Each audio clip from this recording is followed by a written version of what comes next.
naye asomerwa emisango gye gimu. However, okusinziira ku sources ze nabaddemu weekend eno, now this kino bakiŋŋambye yo obubbi kiyinza okuba kikwasaganyizibwa. It is resolved. Okay. Baŋŋambye awo Rasta yabiyingiramu kaawo. Nkulu basoma kubira masimu n'agaana okukwata ndowooza olw'ebyo byali bimuyisibwamu. But through someone, there was a Rasta finally n'afuna omwami taata w'omwana.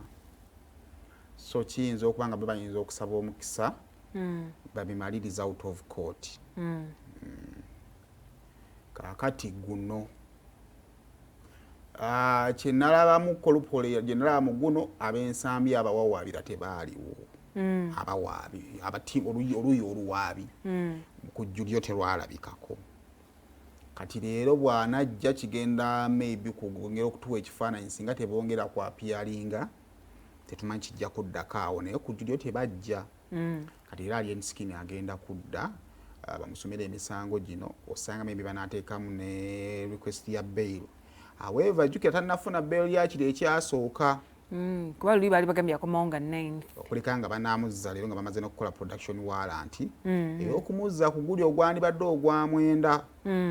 However, jjo nabaddeko n'abantu abamu abali ku kampu egezaako okulwana okulaba nga akomawo nga baweera bagamba nti olwaleero alina okudda, alina ovaayo. Yes, nga bagamba alina okuvaayo. So kati tugenda kulinda tulabe leero ku kkooti Makindye oba anaasobola okukola ki okuvaayo. Naye waba wakuvaayo, first of all tiimu y'abalwaye balina okuba nga bataddeyo production warrant asobola ajje ku guli omusango guli. Kaakati ku guli omusango emikisa mingi bagenda kusaba ku settling out of court giri egyasooka nga nnyini musango alaga ntakyali interested mu musango ogwo. Then guno abalina kuviirayo ku bail gino gye bagenda omusomera leero naye tebalina gimusomera. So kati tugenda birinda Olwaleero naye sooka otuwe katono nnyo ku balooya baaguni julio bye baatugamba eno ttiimu y'abalooya bawolereza ndozera yegenda bawolereza bonna kye baatugamba ku Friday.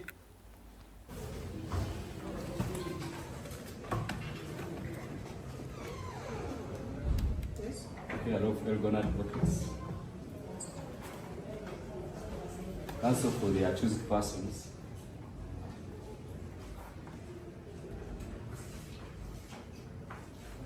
Mugabe Julius is present in court, whereas Murana Patrick is on remand for other charges.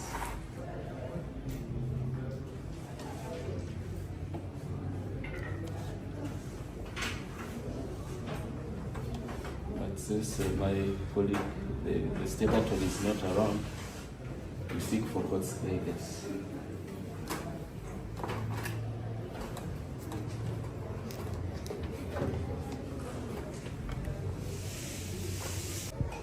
We'll proceed and read the charges for the accused who is in court such that he knows why he is here. Which language do you understand, sir? The charge is going to be read and explained to you. Omulamuzi tategedde lwaki tewaliwo omwabi wa gavumenti mu kkooti. Emisango egikuvunaanibwa gigenda kusomebwa mu lulimi Oluganda era gikunnyonnyolwe. Ojja kuddamu oba ogimanyi oba togimanyi. Any complainants in court for the record? Waliwo abamuvunaana. So that he also gets to hear the charges against him. Much obliged. Emisango gigenda kuddamu okusomebwa nga 25 Mande ya wiiki ejja. Production warrant naye egenda kusayiningibwa bwe bakuvunaana naye aleetebwa ategeere emisango emirala egimuvunaanibwa. So you're remanded to Luzira prison until the 20... Kale ebyo nno bye byaleero. Tuka tugenda kulaba ekigenda okuvaayo mu kkooti olunaku olwo luli busy nnyo because at the same time ne Haja Akomawo. Era nayo ttiimu ye